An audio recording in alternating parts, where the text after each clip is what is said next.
This video is about the Everlast, connecting it, plugging it in, setting the front screen, running the cables, and changing consumables. So first off, on the back, we have our CPC connection port.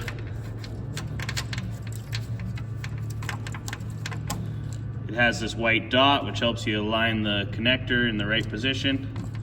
Push it in, screw it down. This is the Everlast built-in circuit breaker and power switch.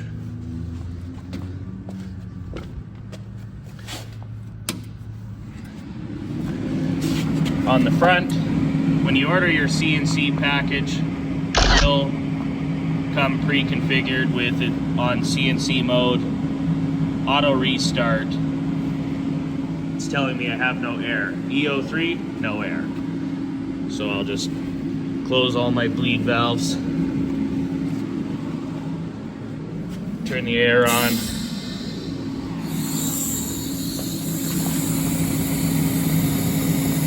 So now you can see, set the CNC mode, auto restart. Post flow is just how long it'll blow air after you shut the torch off. And the amperage on the 82i, for example, 60 amps is the number you can run it 100% of the time. So next, we have our ground cable. It comes around to the grounding location on the base of the frame near the main star ground. The torch cable, it runs in the cable tray and it stays on this side of the cable tray. Comes out, stays on the outside of these cables. Trying to keep them separated as much as we can. And then it comes on the outside here with enough slack to move up and down. So for changing consumables, I will drive the machine over without wiping out my drill.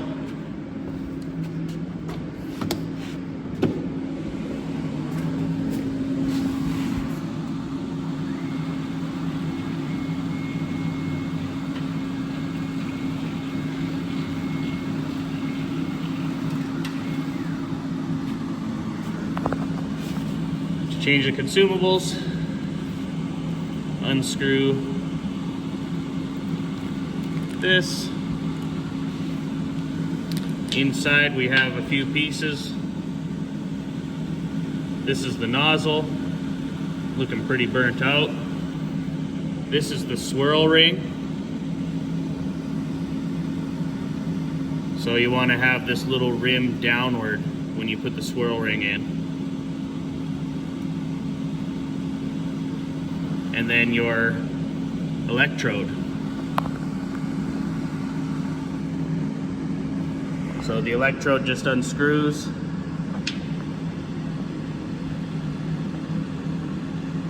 And you replace it with a new one.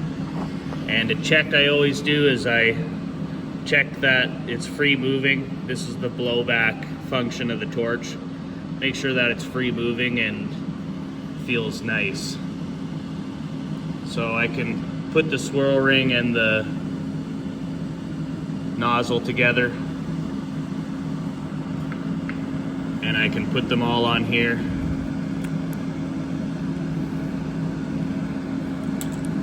Oh, don't lose that. Oh no. Okay, there we go. So I can just put it all together inside, and then I can screw it back on.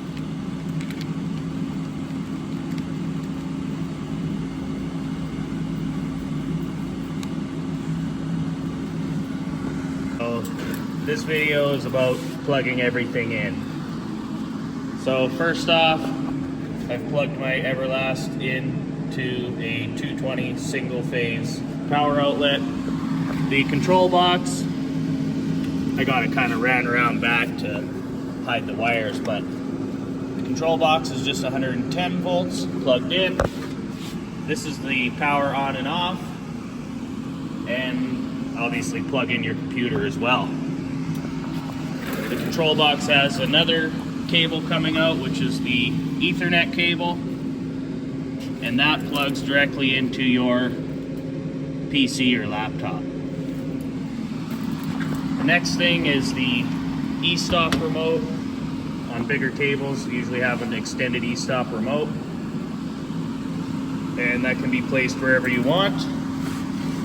And on the front of the Everlast, we have our main IPT quick connect, and they connect with just this notch as the main guide for the direction.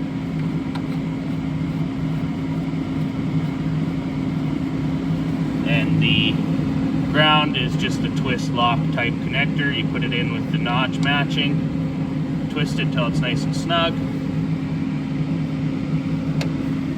And the air is connected by this 8mm hose with fittings. And this comes with your CNC packages and this air dryer. And that goes into my extra air dryer.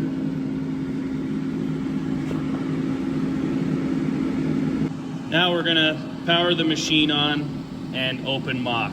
And it's important to power the machine on before we open mock so it can read that the machine is there. So, power on, I check, I see that my torch height controller screen is on. I come over to the computer, and I open my Mach 4 loader. ABCNC is the only one that will matter. Hit OK. Hit OK.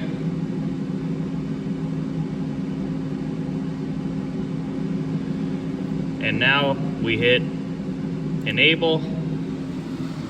And using my keyboard, I've got left, right, up, down, page up and page down is my Z axis up and down. And I'm usually going to move that one up first to give it some room. As you can see, it's already kind of up fairly high, but you know, I can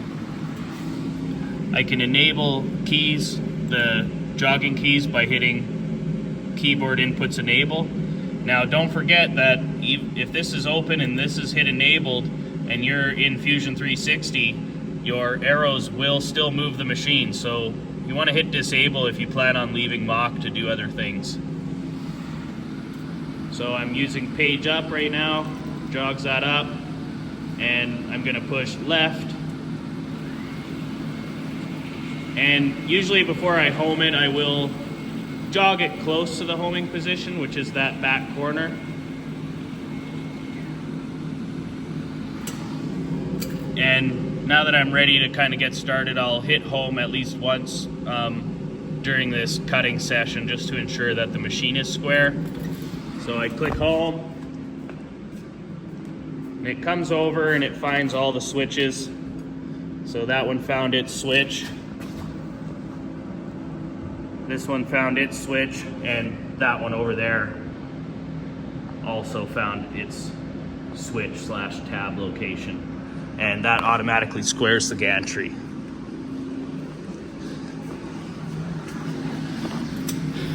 On the screen it says reference complete.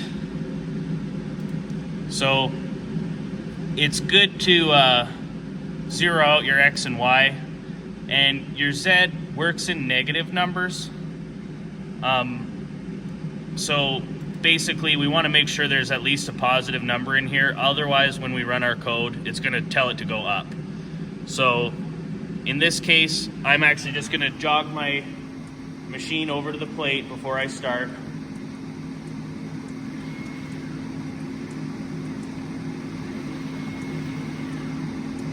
And then I'll use my page up and page down. And I'll bring it close to the plate, and then I'll zero it. And that's kind of the basic startup of the Mach 4 system. Now we're ready to start running code, which will be in the next video. But before I end this, I'm gonna walk through the height controller screen.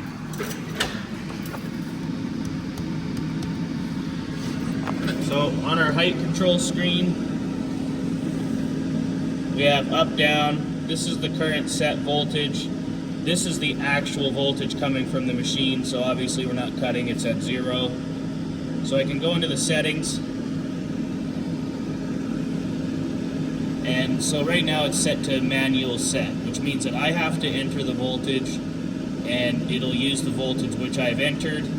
If I switch it to auto set, what it's going to do is it's going to sample the voltage during a cut, and it's going to determine the appropriate voltage. I usually use this to help me find voltages on new plate thicknesses which I don't know the right starting voltage, and that gets me in the ballpark. Once I'm in the ballpark, I'll turn that back off, and then I can make micro adjustments to my voltage with these buttons even while the machine is running. If it's too high, I can drop it down. If it's too low, I can nudge it up, and it'll hold that voltage for me while I'm cutting. So this video, I'm gonna go through a common problem, which is machine is stuck on a limit switch. You know, if you drive it into a limit switch, drive the Z up too high, or for example, you crash and the torch is tipped, we have to do a manual override to get it out of that situation and to continue cutting from there. So, as an example, I'll drive my torch up. It's probably the most common one.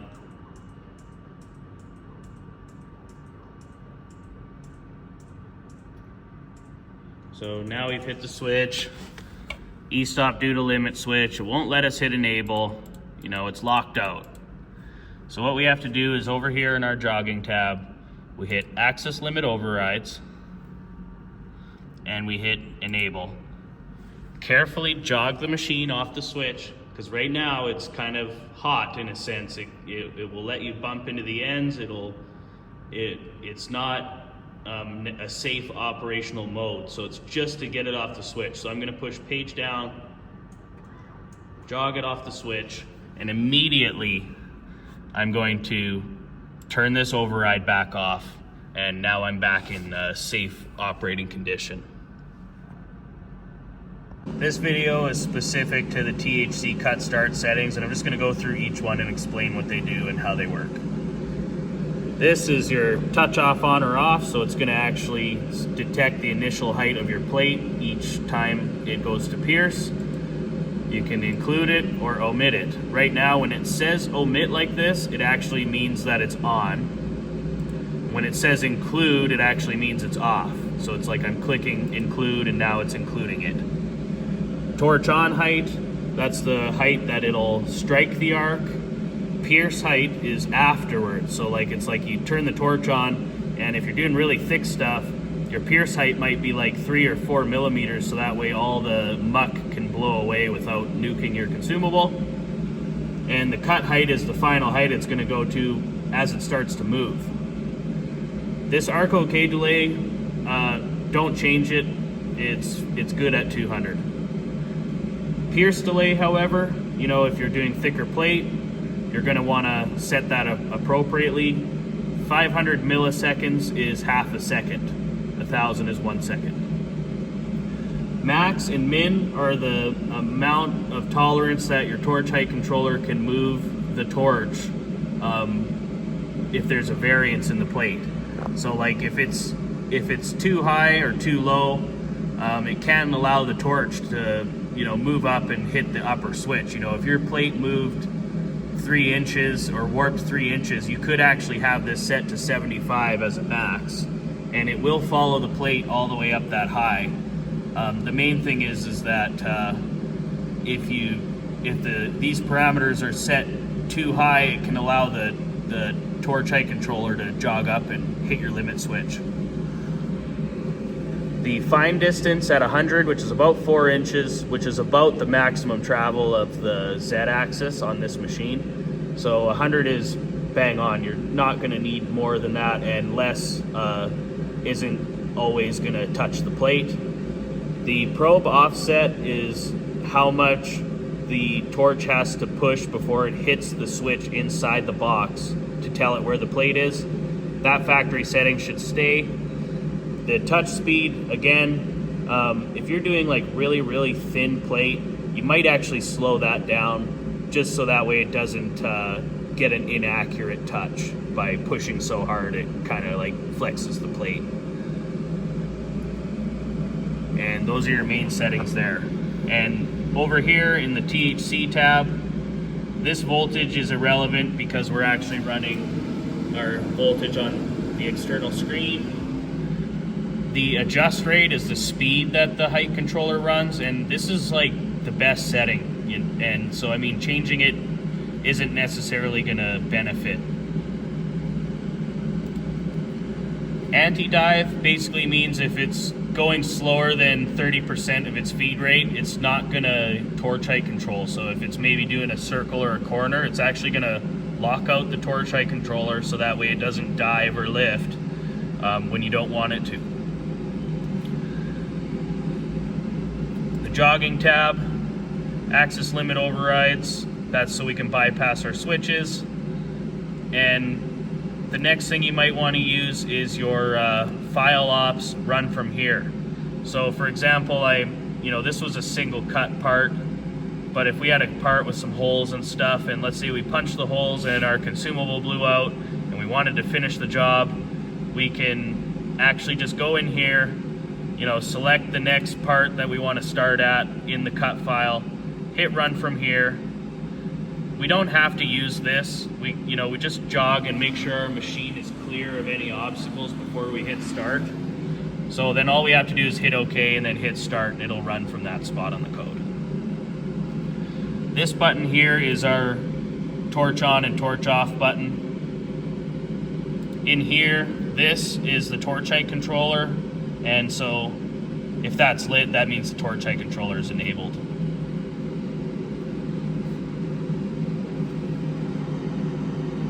So in this video, we're gonna do a quick part, show you how to post-process, and show you how to load that into Mach 4 and initialize your cut. So, first off, new design. We wanna create a sketch using this button here. So we've got our, these colors, the Z is blue, Y is green, and X is red. So we want to make sure it's gray here when we click, and that's basically putting our part on the surface of the table. Now we can use a plethora of different tools, slots, splines, and the main thing with them is that they all have one thing in common where you can type in dimensions, or you can put dimensions after placing the geometry down.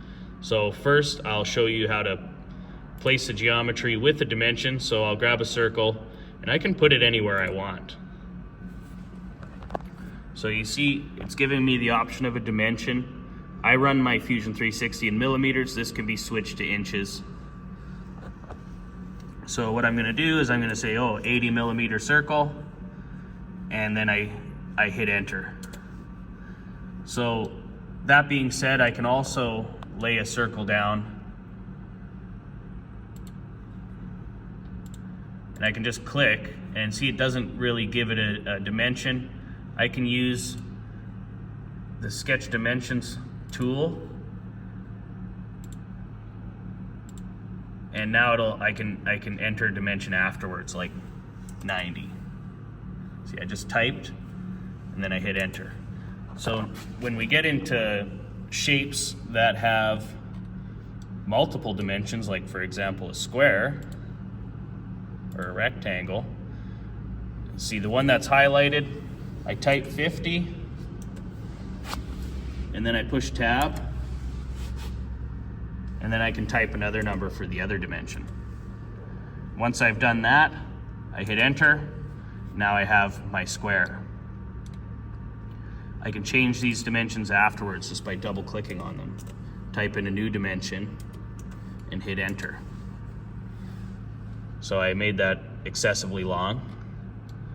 So Control Z will undo, and now I'm back to where I started. So let's say I want to just cut one of these circles. I'm going to delete the stuff I don't want.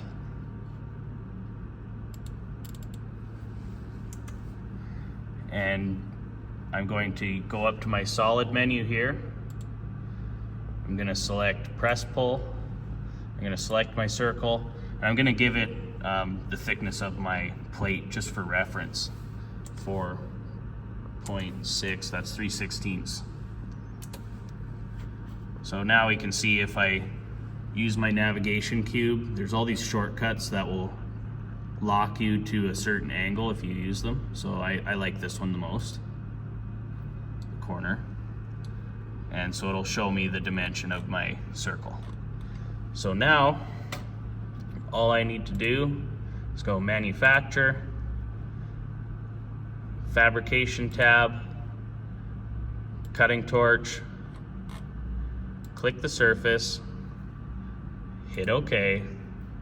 Now it's tool time. So we'll make a tool from scratch. So always before you do, click library. Obviously if you have tools already, you just click the tool, but we're gonna make one from scratch. Plasma cutter. I give it a description, you know, I would type in 3/16. Oh, not with a question mark.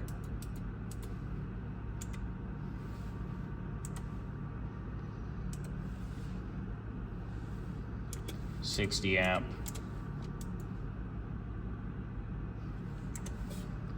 And that has no relevance to the actual program or cut or anything. So now in the cutter tab, we have our kerf width. Our Everlast nozzles will have a kerf on them, usually 1.2, you know, or less. I put 1.4 and it works out for me. So I mean, you kind of can figure out your kerf as you go, if it's a little big or a little small. It's pretty easy to just change it in here. Cutting data, that's our speeds. You know, for 3/16, I'd probably go 1500 millimeters a minute. And these values don't transmit into Mach 4, so we don't need to do anything with them. And I'll just hit enter because I can't, sometimes you can't see the little accept button. Oh, there it is. And you can just hit enter if your taskbar is hiding the accept button. So I've made my tool, double click it. Now it's made me a tool path. You see, my starting point is at the center of this circle and I don't really want that. So I'm gonna go back into my setup by double clicking it or right clicking edit. I'm going to select my stock point and I'm gonna put it on this top corner, because if we put it on the bottom corner, it'll add offset. So we want it on the top corner of our part, or the bottom left corner, but the top surface. Hit OK. Right click this, generate, and then click post process. Now, when you're first setting up Fusion, your post processor won't be here. So you'll want to use the supplied post processor. And so we go to our local, we want to go import, and then, you know, ABCNC post. This is not the post, but for example, if it was, I would click it and open. But I've already got my post, so I'm just going to hit cancel. And there it is. So now we can give it a name. This is where it's going to put your files. We can change that by selecting output folder. We can pick any folder we want, desktop, make a new folder, and always output it in millimeters. The machine does like to run better in millimeters, even if you're designing in inches. So I'll give it a name and I'll hit enter. So now I have my code for my circle. I have it set to automatically open so I can review it, and it's a good habit. I mean, even if it's gibberish at first, you'll eventually get used to what's happening as the machine's running. So we'll go into Mach 4, file, open. You know, there's my file there. Sometimes it's easier to use quick access and it'll show your recent files. Open it. There's my circle. So now I'm gonna jog over to some fresh plate, So I want to place my torch at the bottom left corner of the plate where I want to start my cut. So in this case, I'm probably going to want to try and put it like right here, so that way my circle will be on material.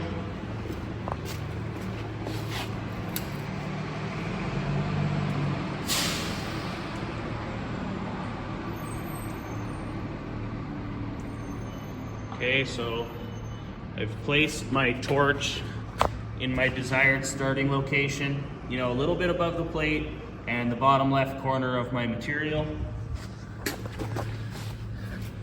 And then over here on mock, I want to zero my X, zero my Y, and I mean my Z's within 3 millimeters. So I don't have to zero it, but I will for the sake of this.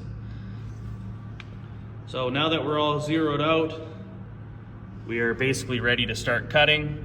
The next thing is to make sure our voltage is appropriate for 3/16.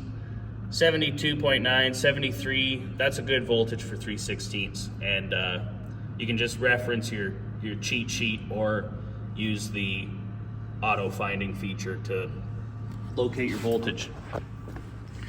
So I'll turn my plasma on.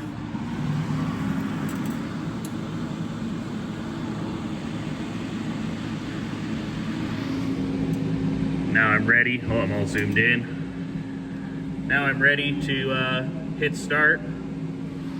So I'm just going to zoom in on the cut and I'll hit start on the computer.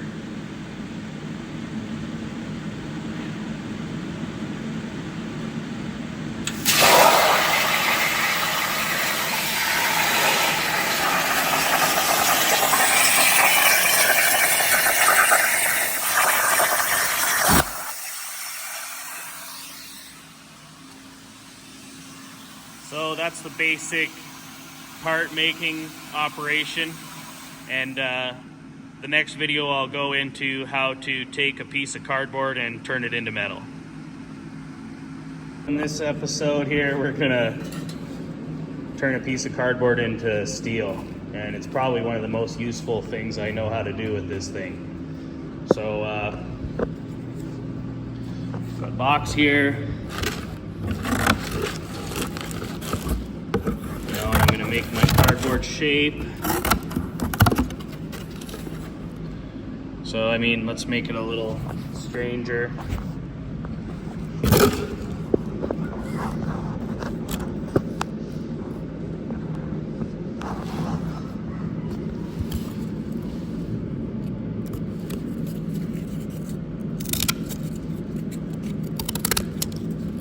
So, you know, I'm gonna make it like, you know, almost like impossible geometry. It's like, you know, it's hard to make, you know, to copy something like that. So there it is. Take a picture. I'm gonna stop the video, take a picture. So when we take our picture, we kind of want to stand above the part, have our phone as level as possible. I mean, the flatter your phone, the better your geometry is going to turn out. And the next thing is having a measuring tape in the frame that we can use to calibrate our image, and that's what's going to make it really, really simple. So I took my picture. I'm going to email the picture to myself, so I'm going to stop the video for a sec. Received my picture in my email. I'm gonna save it to the desktop. So yeah, I do this all the time. Give it a nice, unique name.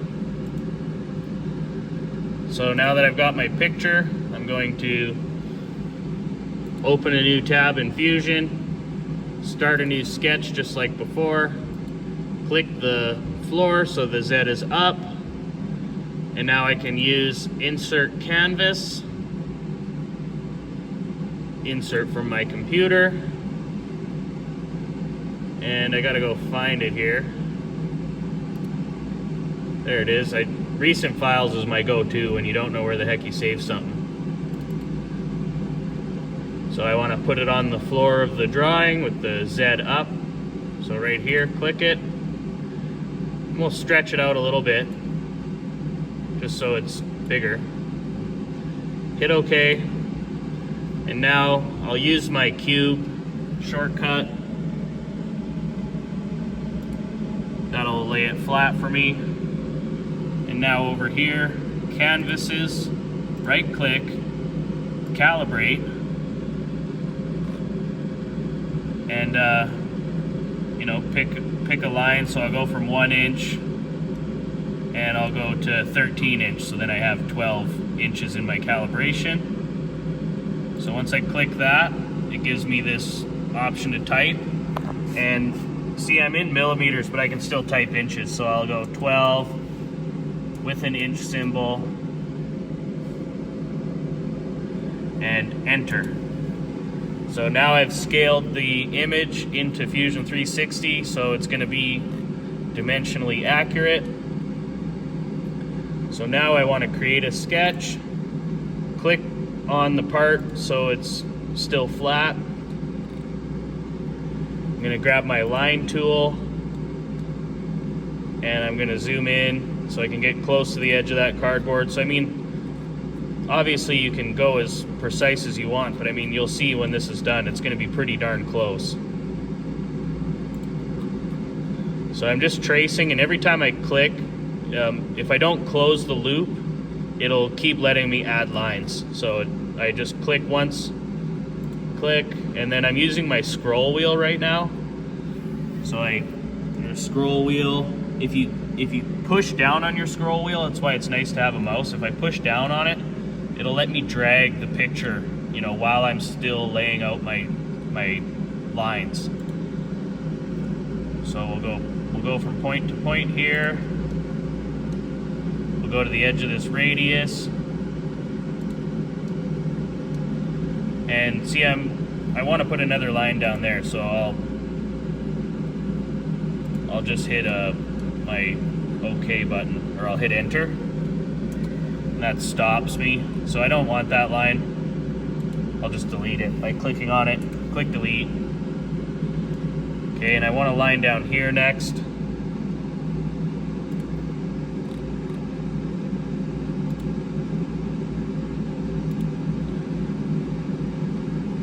Hit enter. And so this radius, I mean, there's a few different ways you can do it. I like to just make a big circle and kind of, you know, so I kind of find a spot, looks pretty good. So I mean, that's probably about right. I'll right click to get that circle tool away. Oh, hit escape to get the circle tool away actually. Grab my circle, and I'm gonna move it till it kind of lines up with that edge. So I mean, I just guessed the size of that circle. So make sure you're crossing, and then down here, see it's crossing there too. So now we can see, like, we have how it highlights almost like in paint when you use the paint bucket. So if we want to clean this up, if we're OCD, we can use our trim tool. We can get rid of everything that we don't want.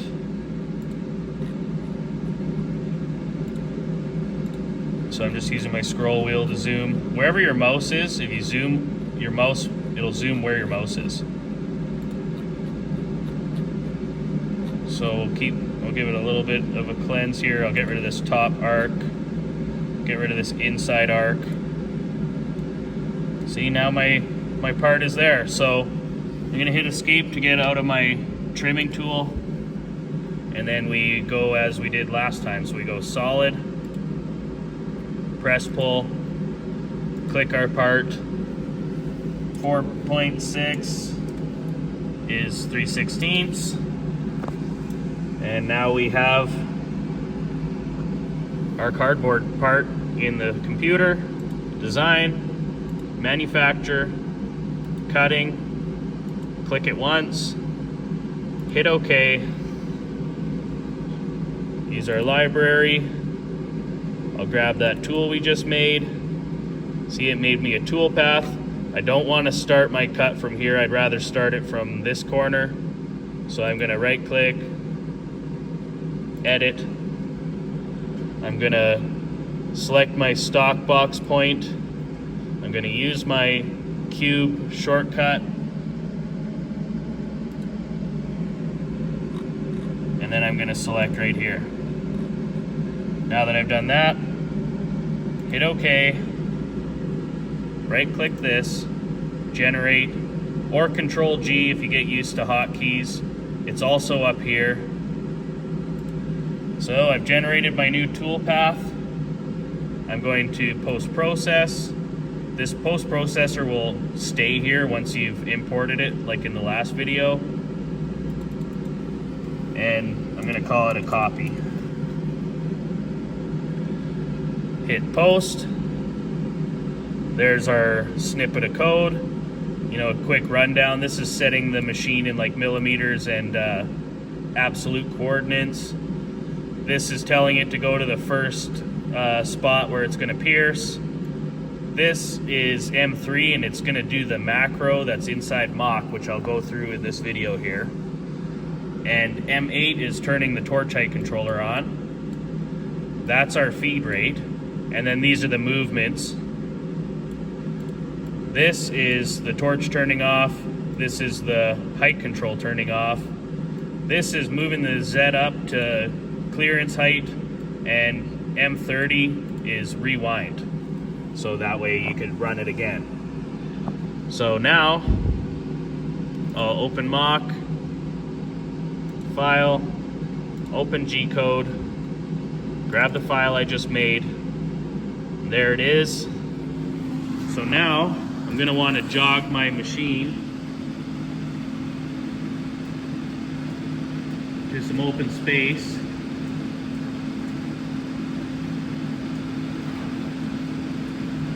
See, and I just smashed it down too hard and I tripped the crash. So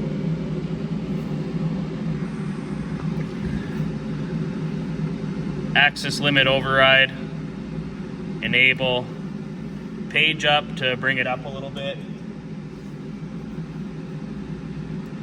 and then I'll turn the override back off immediately. So now I'm going to go over.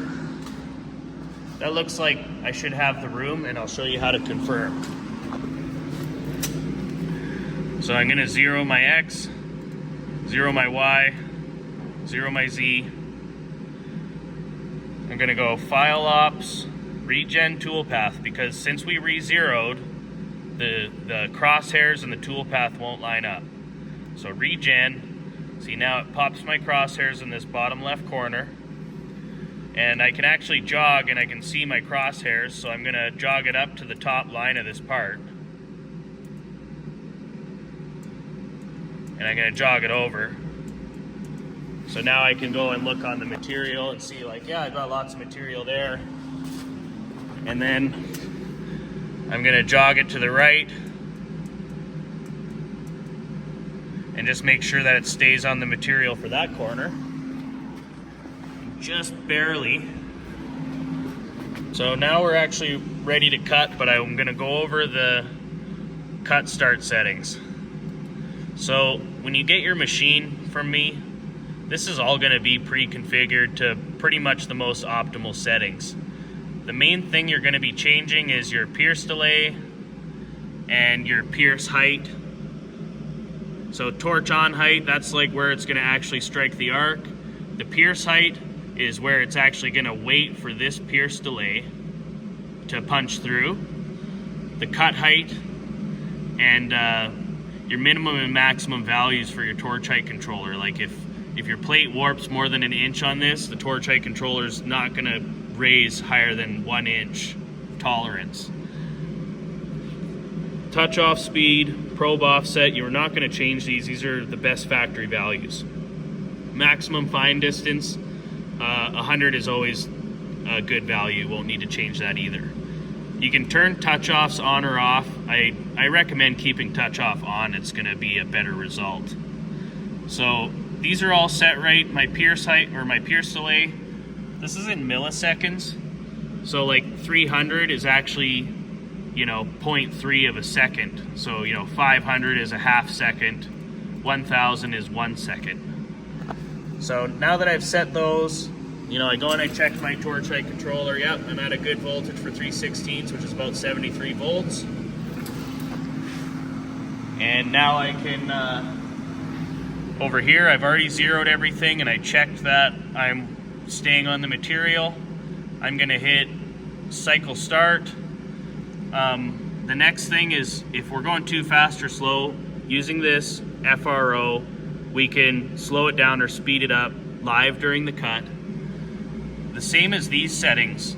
Let's say it pierced too long and I don't want to stop my cut. I can actually turn this down while it's cutting, and the next time it goes to pierce, it will turn it down. And the same goes for all of these settings in here. So we're ready to cut. I'm gonna hit start off screen so I can zoom in on it cutting.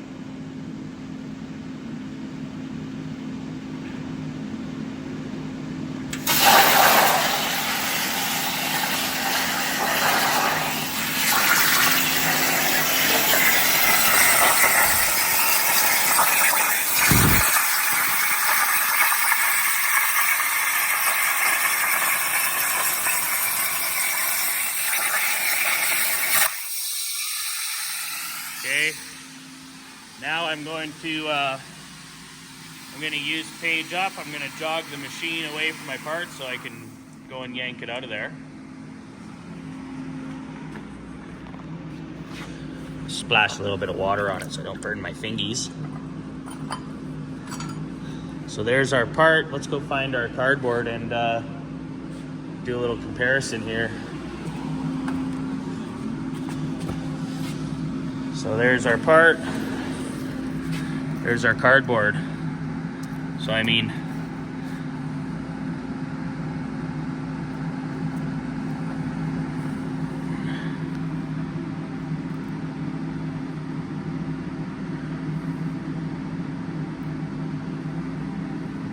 that's her.